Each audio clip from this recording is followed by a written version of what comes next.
Hello, my name is William Joseph Cobble. I am the author of the ongoing Contending with Paul book series. We've been reading excerpts together from book 1 in that series, Contending with Paul, the hidden story behind the writing of Matthew, Mark, and Luke.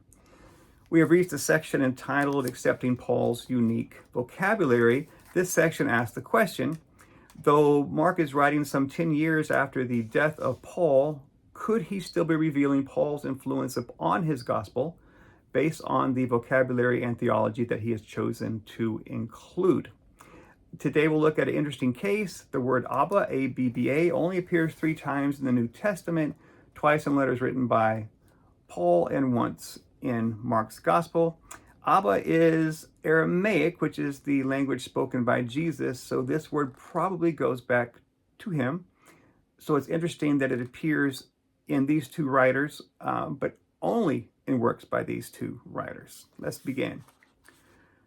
Another example of Apollinism within the text of Mark is Abba, Father. Abba is the intimate Aramaic word for father, used only 3 times in the New Testament, twice by Paul and once by Mark.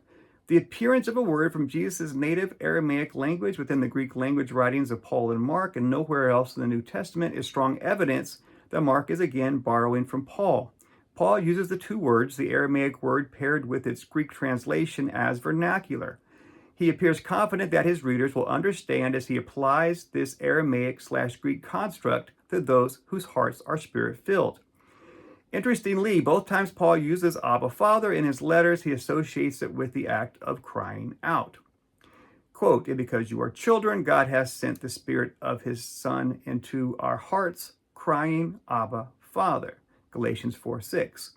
Quote, "When we cry, Abba, Father." That is Romans chapter 8, verse 15. Mark will show Jesus speaking Aramaic phrases 4 additional times in his gospel as well. In each of these instances, he follows a pattern where he quotes the Aramaic and then comments, which means, or that is, before translating for his readers. Quote, "He took her by the hand and said to her, Talitha cum, which means, little girl, get up." That is 541. Quote, "Whatever support you might have had from me is korban, that is, an offering to God." That is Mark 7:11. Quote, "Then looking up to heaven, he sighed and said to him, Ephphatha, that is, be opened." That is 7:34. And quote, "At 3 o'clock, Jesus cried out with a loud voice, Eloi, Eloi, lama sabachthani," which means, my God, why have you forsaken me?" That is 15:34. There are 2 additional instances when Mark will utilize an Aramaic word, but in both of these cases, the words appear during narration, not when Jesus is speaking. Mark, however, still keeps to his which means or that is construct. Quote, "To whom he gave the name Boanerges, that is, sons of thunder," that is in 3:17.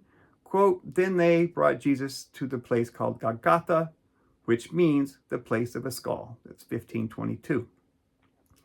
If Mark held to this pattern, his single Abba reference should be written something like Abba, which means father, or Abba, that is, father. However, Mark breaks from his pattern and instead brings in Paul's exact form with the 2 words paired together. Also compelling, the phrase is on the lips of Jesus in Gethsemane in his impassioned prayer to God to escape crucifixion on the night of his arrest. This means that Mark has also associated Abba, Father, with the act of crying out. Quote, "He said, Abba, Father, for you all things are possible. Remove this cup from me, yet not what I want, but what you want." That is Mark 14:36. As would be expected, Matthew uses Mark's verse, but excludes Paul's Aramaic pairing. This is something we see repeatedly from Matthew. Quote, "And going a little further, he threw himself on the ground and prayed, My Father, if it is possible, let this cup pass from me, yet not what I want, but what you want." That is Matthew 26:39. Both of these examples point to Mark's familiarity with Paul's distinct vocabulary, but also his verbal constructs. This also demonstrates Matthew's reluctance to bring these Paulinisms into his own gospel. This is Contending with Paul.